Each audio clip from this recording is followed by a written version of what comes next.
Adair Turner, Between Debt and the Devil, Money, Credit, and Fixing Global Finance.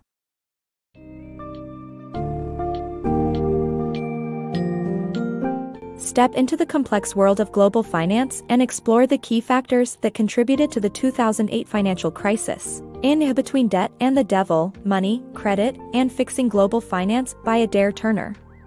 This book examines the failures of mainstream economic policy and critiques the fundamental faith in the free market's ability to optimize credit allocation. Turner investigates the dangers of unregulated financial innovations and the changing dynamics of modern economies, which have resulted in greater focus on property markets and a decline in capital investments. Additionally, the book sheds light on the unprecedented rise in economic inequality and debates the taboos surrounding government money creation. Prepare yourself for a thought-provoking journey into the intricate workings of the global financial system and the potential solutions that could improve its stability and fairness.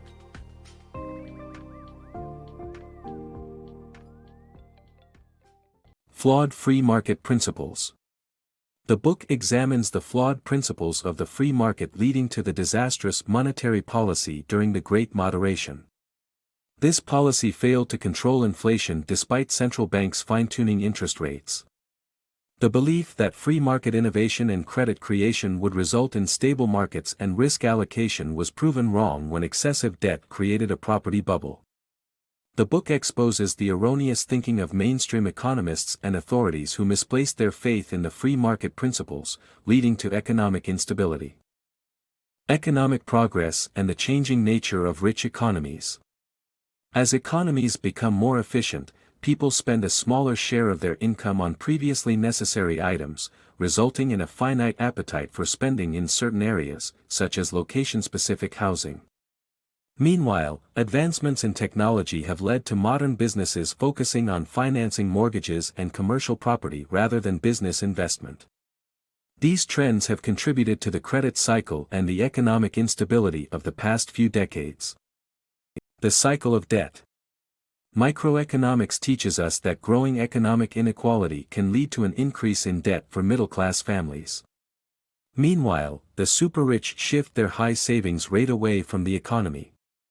When there are more ultra-wealthy individuals in society, monetary policy is used to maintain economic activity by either running deficits or lowering interest rates. Thus, struggling families are encouraged to borrow to maintain their lifestyles. The problem of economic inequality leads to unproductive debt, which is further amplified by property and financial imbalances among different countries. In the past, the government was against printing money and relied on private credit-free markets to generate private credit, which played a role in subduing inflation in some countries that faced deficits. To balance economy now, wider macroeconomic trends supporting the buildup of debt need attention. The social cost of banks' intra-financial trading. The modern financial system's focus on generating excess credit immediately results in creating new asset booms and increasing the frequency of banks' intra-financial trading, which are not socially useful.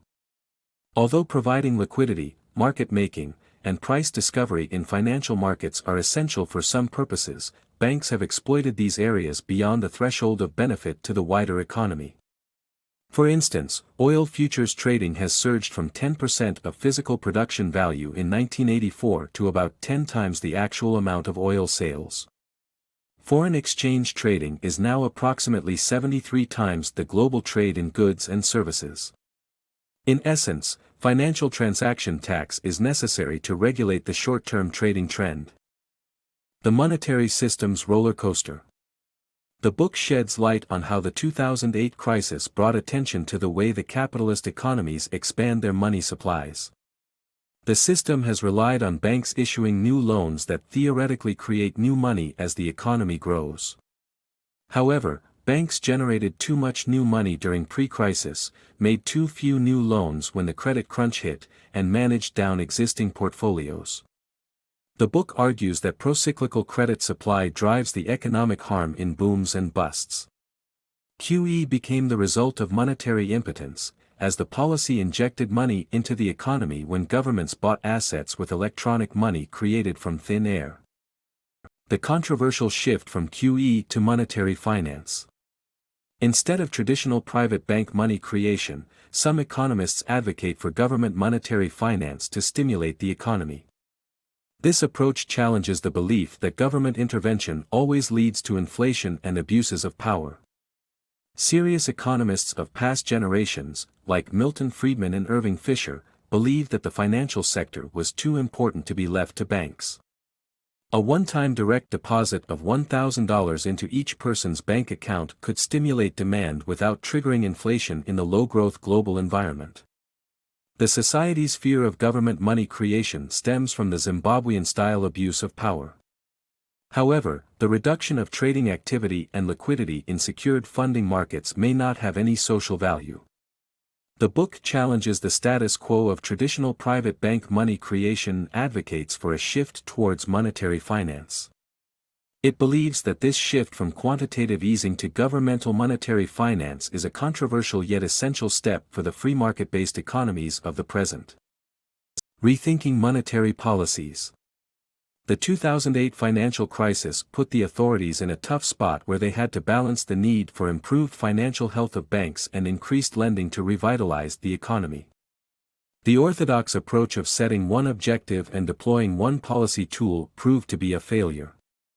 Banks were creating money in large volumes before 2007, and afterward, they were destroying money in their drive to improve balance sheets and collect loan repayments.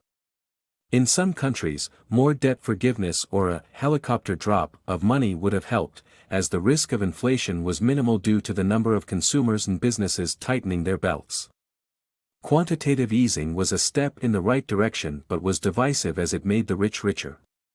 A different approach of more radical government monetary finance could have been fairer and more constructive.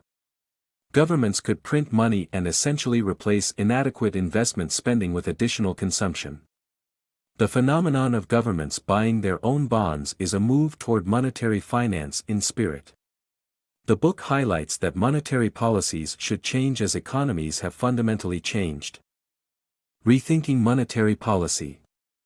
In the current monetary policy model, base interest rate changes impact the interest rates for all borrowers, leaving profit-driven banks to decide where to lend.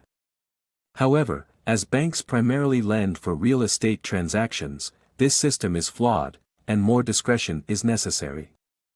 A reimagined monetary policy could limit banks' ability to create credit focused on real estate, direct government money creation more productively, and even stipulate the use of helicopter money drops in special conditions.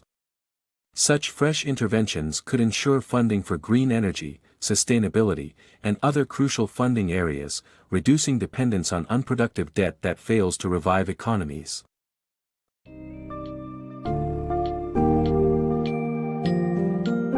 Adair Turner's Between Debt and the Devil skillfully unravels the complexities of the modern financial system and exposes the underlying failures that led to the 2008 financial crisis.